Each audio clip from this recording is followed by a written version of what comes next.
warahmatullahi wabarakatuh. Hamdan syukran lillah. Asyhadu alla ilaha illallah wahdahu la syarikalah wa asyhadu anna Muhammadan abduhu wa rasuluh. Allahumma sholli wa sallim wa barik ala Muhammad wa ala alihi wa ashabihi ajma'in. Amma ba'd.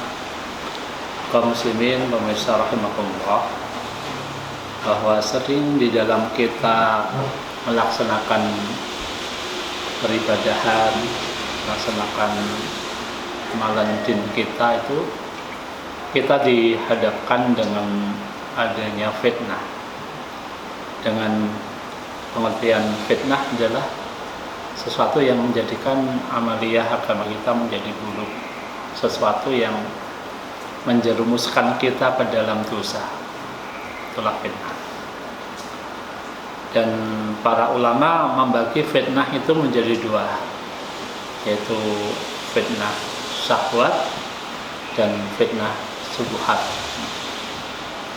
Fitnah syahwat adalah fitnah yang terjadi karena seorang menuruti syahwatnya, menuruti seleranya, kemauannya, yang tentu saja di sini kemauan dari nafsu yang jelek.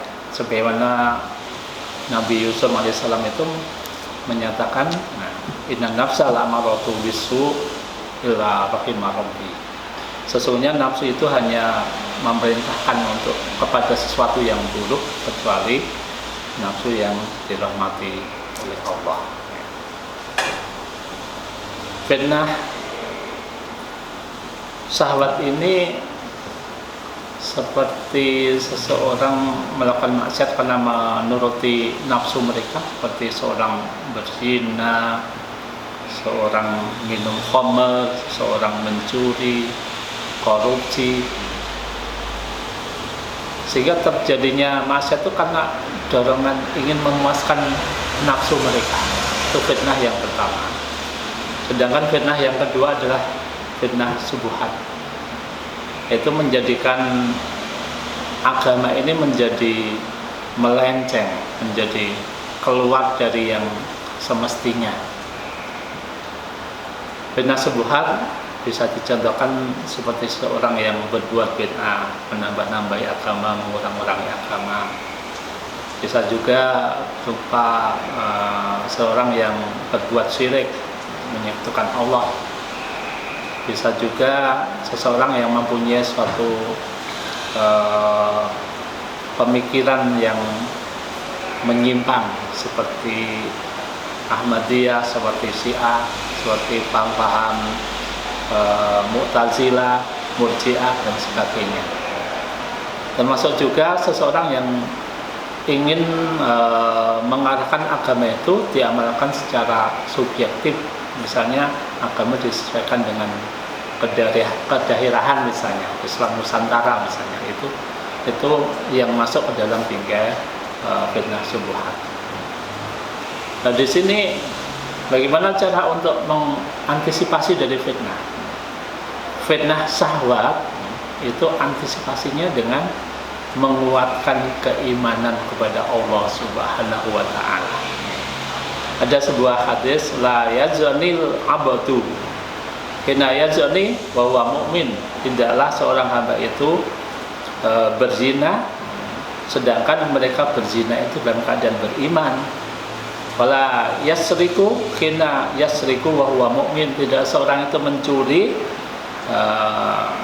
ketika mereka mencuri itu dalam keadaan beriman. Wala yasrabu, tidak seorang itu minum, maksudnya di sini ada minum khamr, kina yasrabu wa huwa mu'min. Sedangkan waktu dia minum khamr itu dalam keadaan beriman. Wala yaqtulu wa huwa mu'min, jadi adalah seseorang itu membunuh kecuali dalam keadaan beriman. Sehingga di sini ketika seorang mempunyai suatu iman yang kuat itu akan mencegah ia untuk terjebak dalam fitnah syahwat. Kemudian fitnah yang kedua, fitnah syubhat ini antisipasinya adalah dengan ilmu dan pemahaman yang benar di dalam kitab agama. Jadi dengan kita menuntut ilmu, kita mengilmui, kita memahami agama ini. Sebenarnya Rasulullah SAW bersabda, man yuridillahu khairan yufaqihu fiddin. Seseorang yang dikehendaki oleh Allah menjadi seorang yang baik, maka ia fahamkan di dalam agama. Kemudian kalau kita hubungkan dengan Ramadan, bisakah Ramadan itu menangkal kita dari terjebak dalam fitnah tadi? Jawabnya bisa. Yang pertama, fitnah syahwat. Ada sebuah hadis misalnya seperti yang Rasul sampaikan, ya ma'syarus sabab, ya sekalian pemuda, manis tada'a minkumul ba'ah, jika kalian sudah sampai pada umur ba'ah, mampu, falyatawaj, maka menikahlah. Fa innahu aghadul basar, karena dengan menikah itu bisa menundukkan pandangan, wasanul lil farji, dan bisa menjaga kemaluan. Bagaimana ketika seseorang belum mampu menikah, padahal menikah itu bisa mereda fitnah syahwat? Maka Rasul menyatakan, wa malam yastati, jika mereka belum mampu, falaihi bisawm, maka adalah mereka itu berpuasa. Sehingga di sini fungsi dari puasa itu adalah untuk bisa meredakan tadi syahwat tadi. Begitu juga bahwa tuntunan seseorang yang dianggap berkualitas di dalam melaksanakan ibadah Ramadan itu adalah seorang yang mereka berpuasa itu tidak cuma tidak makan dan minum, tapi juga mereka menpuasakan syahwatnya itu. Sehingga sampai Rasulullah bersabda, malam yada qaulaz zur, barang siapa yang tidak meninggalkan ucapan dusta, balang amal bihi, dan juga perbuatan yang diakibatkan dari dusta itu, falaisa lahu hajatun bi ayyada'a ta'amuhu wa sarabahu, maka Allah tidak butuh kepada perbuatannya meninggalkan makan dan minumnya. Jadi di sini dari sisi itu jelas bahwa ibadah Ramadan itu bisa mencegah seorang dari terjerumus kepada fitnah syahwat. Kemudian bagaimana dengan fitnah subuhat?